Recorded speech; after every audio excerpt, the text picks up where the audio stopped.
मंडली किए प्रभु भोजरे अंशी हेई पारिबो? प्रथमरे परित्राण प्राप्त व्यक्ति, द्वितीय वाक्य अनुसार बाप्तिस्म नैथिबा व्यक्ति, तृतीय प्रभुंकर वाक्य को ध्यान करी प्रभुंक वाक्य श्रवण करिबा लोके, प्रभुंक निकट को आसिबा लोके। चतुर्थरे सहभागितारे, प्रथमरे प्रेरित मानकर शिक्षारे तामाने वाक्य अनुसार, द्वितीयटी सहभागितारे ताहार अर्थ मांडलिक भावे एक समूह परी, एक कुटुंब परी ईश्वरंकर निकट को आसी ईश्वर को आराधना करिबा लोके। तापर कौन अछि जानो कि रोटी भांगिबारे ओ प्रार्थना करिबारे निविष्टचित भावे रहिले। एमाने प्रेरित मानक शिक्षारे सहभागितारे रोटी भांगिबारे सेपरी प्रार्थना करिबारे भेद न रखी, गैप न करी, परित्याग न करी से माने आचरण करुथिले। मंडली पचारु अछि, तेबे आम विषय कौन अटे? प्रभु भोजरे अंशी हेबा पई चाहुछंती कि? तेबे प्रभु को आराधना करिबा विषय रे, मांडलिक भावरे ख्रीष्टंकर परिवार भावरे तांको मंदिर को आसीबा विषय रे तमे क्रमानुसारे आसीबा प्रभु चाहंती।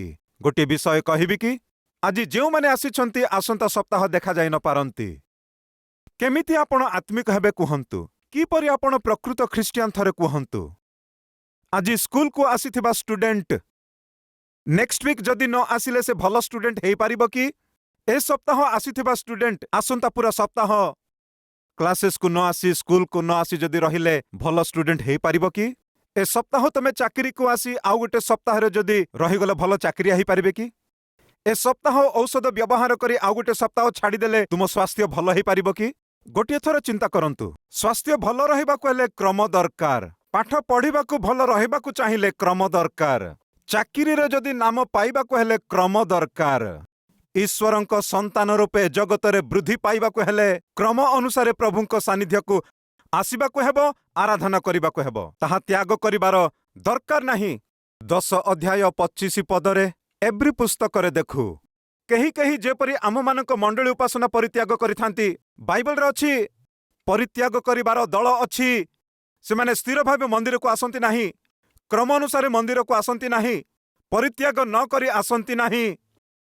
काहीकि माने सेमानक आत्मिकता केवल सेतिकी मात्र ही, सेमाने केवल नाम मात्र के ख्रीष्टियान अटंती। अभिनय करिबा ख्रीष्टियान ओ विश्वास जन्माउथिबा ख्रीष्टियान प्रकृतर ख्रीष्टियान मात्र नाहंती। केही केही परित्याग कला परी एव्री पुस्तक तार 10 अध्यायर 25 पदरु केही केही परित्याग कला परी बुझी पारिले कि आम मध्यरे केही अछंती, माँ बापा शुणुछंती कि तुम विषय लेखा अछि सेठारे। केही केही परित्याग कला परी मांडलिक भावरे उपासना करिबा परित्याग कर नाही। एहा ईश्वरंक आज्ञा, एहा ईश्वर कहिबा कथा। मांडलिक भावे उपासना करिबा त्याग करनी। आद्य मंडली निविष्टचित भावे मंडली भावे एकत्रित हेले। तुमठारे थिबा स्थिति कौन माने, आत्मिकता कौन माने? ए सप्ताह आसिले आसंत सप्ताह नाही। प्रभु भोज ग्रहण करिबा पई दौड़ी दौड़ी आसुअछ, आसंत सप्ताह छाड़ी दउछ। तुमर केमिति योग्यता अछि प्रभुंक मेजरे अंशी हेबा पई? दिने क्लास को आसीबा आ दिने आसीबो नाही। सुनंतु, मु पाठ पढुथिबा समय रे खेल बहुत पसंद करुथिली, बहुत भल खेलुथिली। ड्रिल मास्टर को मु बहुत भल लागे, काहीकि माने बहुत भल खेलुथिली ओ प्राइज मध्य आणुथिली। स्कूल पाई कप्स आणुथिली, सेथि पाई से बहुत भल पाउथिले। मात्र मु क्लास को जाउ नथिली। मात्र देखिला बेले मोर अटेंडेंस 100 रु 60 कि 65 को आसिला। ता माने प्राय 100 दिन रु 3 मास रु गोटे मास स्कूल को जाउ नथिली। एबे से माने कोन मते परीक्षा लेखिबा को देबे कि? हबनी आज्ञा। परीक्षा लेखिबा को हेले शतकड़ा 75 अटेंडेंस रहिबा दरकार। मते अटेंडेंस नाही, सेथि पाई मु परीक्षा लेखिबा पाई आमर हेडमास्टर बिल्कुल मानि नथिला। योग्य नुहे। एग्जाम लेखिबा को हेले निश्चिंत एतिकी % रहिबा दरकार। तमे इच्छा अनुसारे खेल कूद करी, इच्छा अनुसारे स्कूल को आसी छाड़ी देई एबे एग्जाम टाइम रे आसी परीक्षा कौन लेखिबी कहूच? हबनी माने हबनी। बंद करने को चेष्टा कला। तापर बिचरा ड्रिल मास्टर जाई तांकु बहुत अनुरोध करी, ताहा बहुत बड़ कथा अटे आज्ञा। तापर प्रभुंक अनुग्रह मु एग्जाम लेखिली, तापर मध्य मु पास हेली, सेटा भिन्न विषय। प्रिय भौणी ओ भाई मैंने शुणुछंती कि मंडली भावरे उपासना करिबा परित्याग कर नाही। आज्ञा लंघन करिबा पाप, प्रभु आपणको मते आमको आज्ञा देई अछंती मंडली भावे आमे एकत्र उपासना करिबा परित्याग करिबा दरकार नहीं। 2 सप्ताह पूर्वरु 70 वर्षर अजा अद्भुतर साक्ष्य देथिला आपणको मने अछि कि मु गत 9 वर्ष ठारू मु ओ मोहर स्त्री 72 वर्ष बोले कौन आज्ञा कहंतु वृद्धावस्था कि नुह वृद्धावस्था गत 9 वर्ष धरी 52 किलोमीटर दूरता ठारू गोटे रविवार भी परित्याग न करी काल्वरी टेम्पल को आसी प्रभुंकर आराधना करुछु। 52 किलोमीटर दूरतारू कथा हुंतु आज्ञा। तेबे तुम विषय कौन 10 किलोमीटर 15 किलोमीटर 20 किलोमीटर आउ केतेक लोक हापिसपेट तथापि आसबेनी मियापुर आसंती नाही कुकटपाली आसंती नाही कोंडापुर आसंती नाही सप्ताह गोटे दिन आसवा कष्ट लगे केमिति आत्मिक हेबे थरे चिंता करंतु। मंडली बाइबल शिक्षा दिए मंडली को तुमे परित्याग कर नाही केबे छाड़िबा दरकार नाही क्रम अनुसार आसंतु ताहा प्रभुंकर इच्छा अटे। कौन मंदिर को आसिले ही आत्मिक हेबे कि मंदिर को आसिले ही स्वर्ग को जीवी कि नहिले मु जाई परिबि नाही कि एपरि गर्व करिबा लोक मध्ये नाहांती बोले कहिला हबनी। एपरि एक जुबा निकट को जाई जणे पाळक बाबू आम घर को खाइबा पय आसीबो कि माने आसीबी पास्टर खाइबा को नेला तांकु खाइला परे घर बाहरे काठ जळाई शीत दिन होइथिबार काठ जळाई से काठ जळाई नियार सेक नेबा पय तांकु कहिले से आनंदरे आसी बसिला। एपरि आनंदरे बसिथिबा बेले मंदिर को आसी रहिथिबा एही जुबा पुअटी पाळक सहित बसी सेक नउथिबा समयरे सेतेबेले पाळक कोन करिथिले माने गोटे काठटी को नेई भिन्न करी रखिदेले। जेतेबेले कि निया लागिथिबा गोटे काठ को भिन्न रखिदेला समस्त काठ सहित जळुथिबा गोटे काठ को जेतेबेले भिन्न करी पाखरे रखि देइथिला जळिबा बंद हेई गला ता परे सेठारे थिबा निया मध्य धीरे धीरे लिभिबाक लागिला शेषरे धुआं मात्र ही रहिला। कारण कौन कहंतु अवशिष्ट काठ भलरे जळुअछि कौन मु एकुटी आत्मिकता रक्षा करि परिबि नाही कि मु निजको रक्षा करि परिबि नाही कि बोलिबा काठ ताकू कौन हला कहंतु लिभिगला। मंडली सुनुछंती कि आमे 4 जण मिसी प्रार्थना करिबा 4 जण मिसी उपासना करिबा मांडलिक भावरे प्रभुंकर प्रशंसा करुथिबा ताहा प्रभुंकु बहुत संतोष। सुनंतु बापांकर बर्थडे रे आमे जदि घर को गलु भाबंतु तांकर 4टी पिला माने अछंती 4 जण आसिले आनंद करिबे कि 3 जण आसी जणे न आसिले से आनंद करिबे कहंतु। 4 जण आसी 4 जनर परिवार आसी नाती नातुणी माने आसिले बापा बहुत आनंद करिबे। गोटे कुटुंब जदि न आसिले मन पुरा ता प्रति थिबो कौन रे बड़ बाबू काई बड़ बाबू काई बड़ बाबू काई सान बाबू काई सान बाबू आसीबी कहला डाडी किंतु काम अछि बोली कि शेषरे से रहिगला से आसीथिले भल होइथांता नहिले सान झियो आसीथिले भल हंता नहिले अमक झियो जे कि आसी नाही ता प्रति मन थिबो। आमे समस्ते काहार संतान कहंतु ईश्वरंक संतान।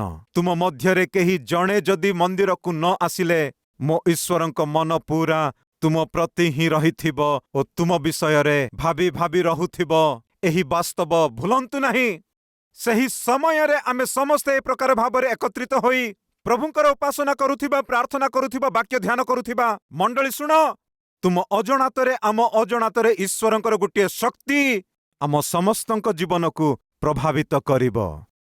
जणे भाई देइथिबा साक्ष्य से ख्रिस्टियन नहंती पाका नॉन ख्रिस्टियन से एठारे रहंती नाही से बाहर देश रे रुहंती से देइथिबा साक्ष्य कौन माने मु ख्रिस्टियन नुहे आज्ञा किंतु जेबे मु हैदराबाद को जाए निश्चिंत रूपे काल्वरी टेम्पल को जाए काहींकि माने गोटे स्थान रे एते बड़ संख्या रे समस्ते एकत्र गोटे स्थान रे बसी रही आराधना करिवार स्थान जदि किछि भारत रे अछि माने ताहा काल्वरी टेम्पल।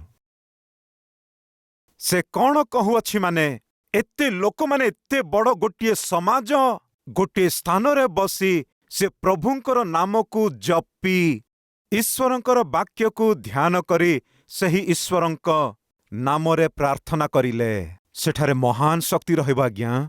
मु काल्वरी टेम्पल को गला बेले से माने समस्ते मिसी से माने प्रभुंक निकटरे प्रार्थना कला बेले सही शक्ति मु मध्य अनुभव करे आज्ञा। सेथिपाई हैदराबाद जीवा प्रत्येक थर मु निश्चिंत काल्वरी टेम्पल को जाए काहींकि माने जेउठारे कि भक्त माने समस्ते मिसी ईश्वरंक नाम को स्मरण करिबे जप करिबे और ध्यान करिबे सेठारे ईश्वरंक महान शक्ति रहिबो। एही साक्ष्य किए देइथिला जानंती कि आज्ञा जणे ख्रिस्टियन नुहंती आज्ञा। हे मंडली आमे समस्ते मिसी प्रार्थना कला बेले ईश्वरंक शक्ति देखुछंती कि आमे समस्ते मिसी प्रार्थना कला बेले प्रभुंकर महिमा देखुछंती कि आमे समस्ते मिसी सदा प्रभुंकर प्रशंसा करिबा बेले प्रभु केते आनंद करिवे थरे आलोचना करिछंती कि थरे आलोचना करंतु।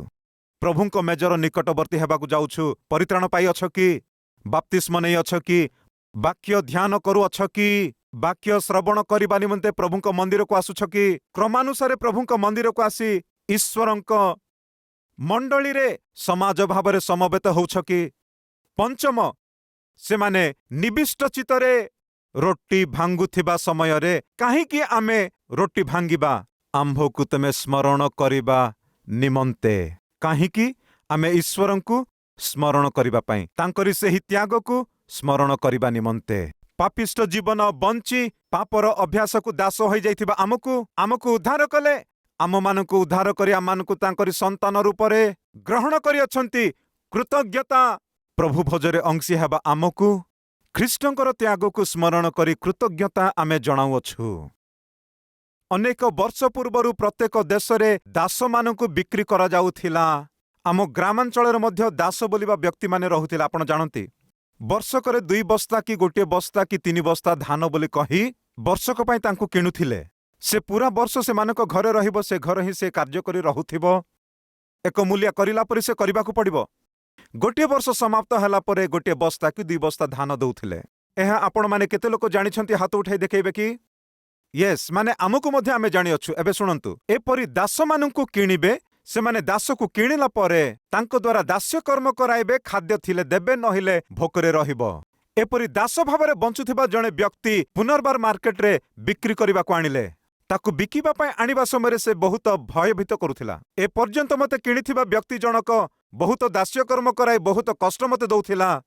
मते किणिथिबा व्यक्ति मध्ये भलरे खाद्य देउ नथिला। एबे आउ के किणिबे कि मो परिस्थिति कोन हबो, से डरी डरी अछि। ए मध्यरे आउ जण व्यक्ति आसिला, देबाकु थिबा मूल्य से तांकु देई देला। से दास को किणिला। एबे से दास भाबु अछि एबे ए मते नेई आउरी केउ केउ काम कराइबो कि ए दास्य कर्म करी करी बोधे मु मरी जीवी।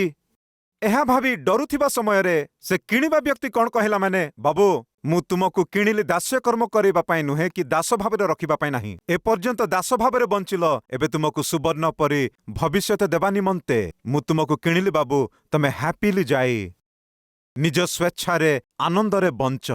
ताहा मु चाहू अछि। आज्ञा मु तुम सहित एबे आसीबार दरकार नाही कि? आवश्यक नाही। तुम घरे आसी काम करिबा दरकार नाही कि? आवश्यक नाही। तमे आनंद रे थिले यथेष्ट।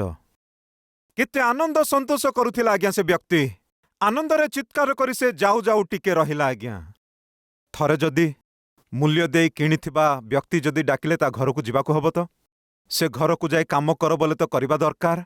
दास्य कर्म कर बोले कहिले करिबार थिला, तो एपरि दास्य कर्म करिबा दरकार नाही, काम किछि करिबा दरकार नाही। आनंद रे रुह बोली जदि मते मुक्त करिदेला, माने सेपरि महान व्यक्तिंकर निकटरे ही तांकरी सेवा करी बंचिले आहुरी बड़ आनंद आउ कौन रहिबो कुहंतु बोली दौड़ी दौड़ी पछकु पळे आसले। आज्ञा आज्ञा आज्ञा आज्ञा मते मुक्त करिथिबा आपणक गृहरे दास भावरे रहिबाकु दियंतु आज्ञा। सारा जीवन तुमठारे आनंदरे रहिबि आज्ञा बोली कहिले। से कौन कहला जानंती कि जदि सतरे मो घरे दास भावरे तमे रहिबाकु चाहिले, दास भावरे रहिबा आवश्यक नाही, उत्तराधिकारी भावरे मो गृहरे रहिबो आस बोली डाकिथिला आज्ञा। आपण मु दास भावरे रहिबा पाई नुहे, आपण मु दास्य कर्म करिबा पाई नुहे। प्रभु आम मानक पाई जीवन देले, तांकरी उत्तराधिकारी भावरे रहिबा पाई प्रभु तुम पाई मो पाई जीवन देई अछंती। मंडली आमठारे कौन रहिबा दरकार? कृतज्ञता। पाप द्वारा अपराध द्वारा मरी जाइथिबा आम मानकु आजी प्रभु तांकरी संतान रूपे बंचिबा पाई भाग्य देला बेले आमठारे कौन रहिबा दरकार? कृतज्ञता। से कृतज्ञता आमे केमिति देखेबा दरकार? प्रेरित 2:45 से माने आपण आपण स्थावर अस्तावर संपत्ति विक्रय करी जहार जेपरि प्रयोजन सेही अनुसारे समस्तंकु कौन करिथिले? बांटी देबाकु लागिले आज्ञा। गुप्त रखिलेनी। काहीकि एबे आमे समस्ते ईश्वरंक पिला माने। आम समस्तंकर गोटे पिता, गोटे पितांकर पिला माने। जहाकु जेपरि कष्ट आसिला से कष्टरे से माने सहयोगी हेले, कृतज्ञतार सहित बांटीबाकु लागिले। मंडली आमे ईश्वरंक पिला माने, आमे गोटे पितांकर पिला माने बोलिबा भावना जदि अछि, माने मंडली सुरक्षा निमंते ତାମାନେ ଆମର ସୁରକ୍ଷା ନିମନ୍ତେ, ମଣ୍ଡଳୀ ଅଭିବୃଦ୍ଧି ନିମନ୍ତେ, ତାମାନେ ଆମ କାଲବରୀ ଟେମ୍ପଲର ଅଭିବୃଦ୍ଧି ନିମନ୍ତେ ଆମେ କ'ଣ କରିବା? ଆମର ଯାହା ଅଛି ବାଣ୍ଟିବାକୁ ଚେଷ୍ଟା କରିବା। ବାଣ୍ଟିଲେ କ'ଣ ହେବ? ଗୋଟିଏ ଗ୍ଲାସ ପାଣି ଦେଲେ ମଧ୍ୟ ତାର ପ୍ରତିଫଳ ତମେ ହରେଇବନି ବୋଲି ବାଇବଲ କହେ। ସେଦିନ ଆଦ୍ୟ ମଣ୍ଡଳୀ ସେମାନଙ୍କର ଯାହା ଥିଲା ସବୁ ବିକ୍ରି କରି ବାଣ୍ଟି ଦେଇଥିଲା। ଆଜ୍ଞା, ଆଜି ଆମେ ଯାହା ଅଛି ତାହା ବିକ୍ରି ବାଣ୍ଟି ନ ପାରିଲେ ବି ଅତି କମ୍ରେ ପ୍ରଭୁ ଆମକୁ ଯାହା ଦେଇଅଛନ୍ତି ତହିଁରୁ ଆମେ ଯାହା ଦେବାକୁ ଚାହୁଁଅଛୁ ବିଶ୍ୱସ୍ତ ଭାବେ ଦଶମାଂଶ ଦେଇପାରିଲେ ଈଶ୍ୱର ନିଶ୍ଚିନ୍ତ ଅତ୍ୟଧିକ ଭାବରେ ଆଶୀର୍ବାଦ କରିବେ। ଆମେ ଗୋଟିଏ ସାକ୍ଷ୍ୟ ଶୁଣିଲୁ, ମନେ ଅଛି କି? ସେ ମନ ପରିବର୍ତ୍ତନ କଲା ପରେ ଦେଇପାରିବାକୁ ଥିବା ଦଶମାଂଶ କେତେ କୁହନ୍ତୁ? 5,000। ବର୍ତ୍ତମାନ ପ୍ରଭୁ ତାଙ୍କୁ କେତେ ଦରମା ଦେଉଅଛନ୍ତି ବୋଲି କହିଲା? ତାର ଦରମା 2 ଲକ୍ଷ ଥିଲା। ଦଶମାଂଶ ଏବେ କେତେ ସେ ଦେଉଅଛି? 20,000 ଟଙ୍କା ପ୍ଲସ୍ ପ୍ରତ୍ୟେକ ସପ୍ତାହ ସୁସମାଚାର କାମ ପାଇଁ ଦେଉଅଛି। ସେ ଦେଇଥିବା ସାକ୍ଷ୍ୟ କ'ଣ ଜାଣ କି? ସେ ଇଚ୍ଛା ଅନୁସାରେ ବଞ୍ଚି ସବୁ କିଛି ହରାଇ ଦେଲା ପରେ ବ୍ୟାଙ୍କକୁ ଯାଇ ଦେଖିଲେ ବାଲାନ୍ସ ଜିରୋ ଲେଭେଲକୁ ଆସିଯାଇଥିଲା। ଆଜ୍ଞା, ସେପରି ବ୍ୟକ୍ତି ଯେବେ ପ୍ରଭୁଙ୍କର ପାଦ ଧରିଲା, 5,000 ଟଙ୍କା ଦରମା, 500 ଟଙ୍କା ଦଶମାଂଶ ବିଶ୍ୱସ୍ତ ଭାବରେ ଆସି ପ୍ରଭୁଙ୍କୁ ଦଉଥିଲା। ଆଜ୍ଞା, ସେ ଦେଇଥିବା ସାକ୍ଷ୍ୟ କ'ଣ ଜାଣନ୍ତି କି ଆପଣ? ଆଜି ଈଶ୍ୱର ମୋତେ ସବୁ ପ୍ରକାର ଭାବରେ ଆଶୀର୍ବାଦ କଲେ। ପ୍ରତ୍ୟେକ ମାସ 2 ଲକ୍ଷ ଟଙ୍କା ଦରମା। ପ୍ରଭୁ ମୋତେ ଏପରି ଚାକିରି ଦେଇଛନ୍ତି। ସେତିକି ନୁହେଁ, ସପ୍ତାହରେ ଗୋଟିଏ କାର୍ଯ୍ୟକ୍ରମଟିକୁ ମୁଁ ସାହାଯ୍ୟ କରୁଅଛି। ଅର୍ଥ କ'ଣ ଜାଣନ୍ତି କି ଆପଣ? ପ୍ରାୟ 40,000 ଟଙ୍କାରୁ 50,000 ପ୍ରତ୍ୟେକ ମାସ ସୁସମାଚାର ନିମନ୍ତେ ଦାନ କରନ୍ତି। ଦିନ ଥିଲା 500 ଟଙ୍କା ଦେବା ପାଇଁ କଷ୍ଟ ପାଉଥିଲା। ଦିଅନ୍ତୁ, ତୁମ୍ଭମାନଙ୍କୁ ଦିଆଯିବ। ସେହି ସମୟରେ ଦେବା ବଦଳରେ ଆମେ ଯଦି ତାହା ରଖିଲେ ତାହା କେତେ ନଷ୍ଟ ଆଣେ, ଥରେ ତାହା ମୁଁ ପଢ଼ି ଆପଣଙ୍କୁ ଶୁଣେଇଦେବି। ପ୍ରେରିତ ପୁସ୍ତକ 5 ଅଧ୍ୟାୟ। ସେଠାରେ ଘଟିଥିବା ଘଟଣା କ'ଣ? ମାନେ ହନାନୀୟ ସଫିରା 2 ଜଣ ଆତ୍ମିକ ଥିଲେ। ସମସ୍ତ ଲୋକମାନେ ସେମାନଙ୍କର ସମ୍ପତ୍ତି ବିକ୍ରି କରି ବଣ୍ଟନ କରୁଅଛନ୍ତି। ଏଣୁକରି ଆମମାନଙ୍କର ମଧ୍ୟ ଜମି ବିକ୍ରି କରି ଯାହା କିଛି ପାଇବା ତାହା ପ୍ରଭୁଙ୍କ ଉଦ୍ଦେଶ୍ୟରେ ଦେବା ବୋଲି ସେମାନେ ଆପଣ ଜମିକୁ ବିକ୍ରି କରିଦେଲେ। ବିକ୍ରି କଲା ପରେ ବୋଧେ ସେମାନେ ଅଧିକ ଟଙ୍କାରେ ବିକ୍ରି କରିଥିଲେ। ଆଲୋଚନା ବଦଳିଗଲା, ଆଶା ବଢ଼ିଗଲା। କ'ଣ କରିଥିଲେ ଜାଣ କି? ଦେବା ପାଇଁ ଭାବିଥିବା ସବୁ କିଛି ନ ଦେଇ ଅଧା ସେମାନେ ରଖିଦେଇଥିଲେ। ଆସନ୍ତୁ ପଢ଼ିବା 5 ଅଧ୍ୟାୟ 3 ପଦରୁ। ସେଥିରେ ପିତର କହିଲେ, ହେ ହନନୀୟ, ପବିତ୍ର ଆତ୍ମାଙ୍କ ନିକଟରେ ମିଥ୍ୟା କହିବାକୁ ଓ ଭୂମିର ମୂଲ୍ୟରୁ କିଛି ଲୁଚାଇ ରଖିବାକୁ କାହିଁକି ଶୟତାନ ତୁମ ହୃଦୟରେ ସମ୍ପୂର୍ଣ୍ଣ ଅଧିକାର କରିଅଛି? ରାଇଟ୍।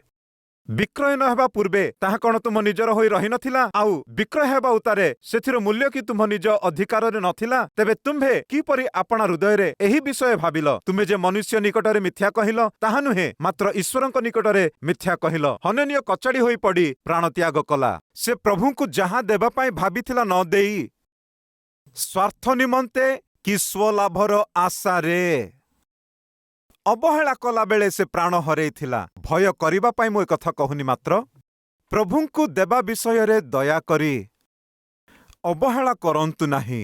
ଯାହା ଦେବା ପାଇଁ ଭାବୁଛ ତାହା ଦୟାକରି ଦିଅନ୍ତୁ, ଅତ୍ୟଧିକ ଆଶୀର୍ବାଦ ପାଆନ୍ତୁ।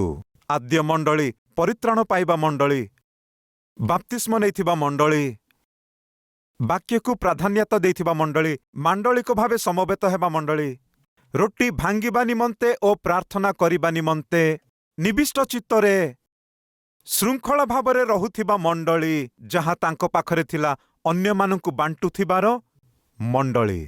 ଏ ପ୍ରକାର ଅଦ୍ଭୁତ ଲକ୍ଷଣ ଗୁଣ ଯଦି ଆମଠାରେ ଅଛି, ପ୍ରଭୁ ଭୋଜରେ ଆମେ ଅଂଶୀ ହେବା ପାଇଁ ଆସନ୍ତୁ ପ୍ରସ୍ତୁତ ହେବା।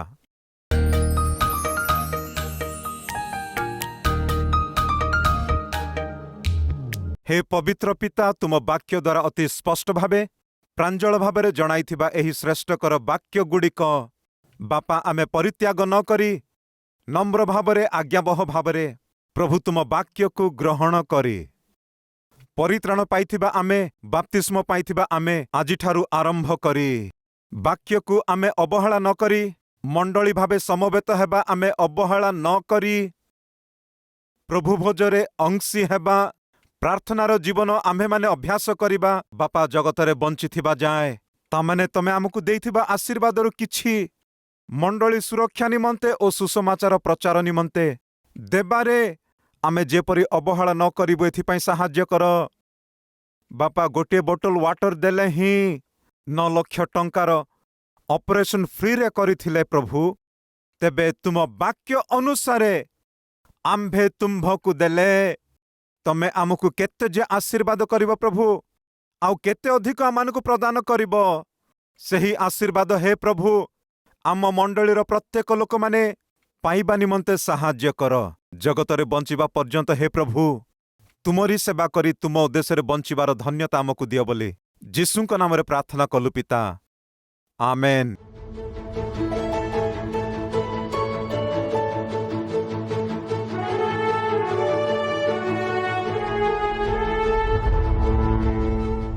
आमर address Calvary, post box number 30, Kukatpally, Hyderabad 72।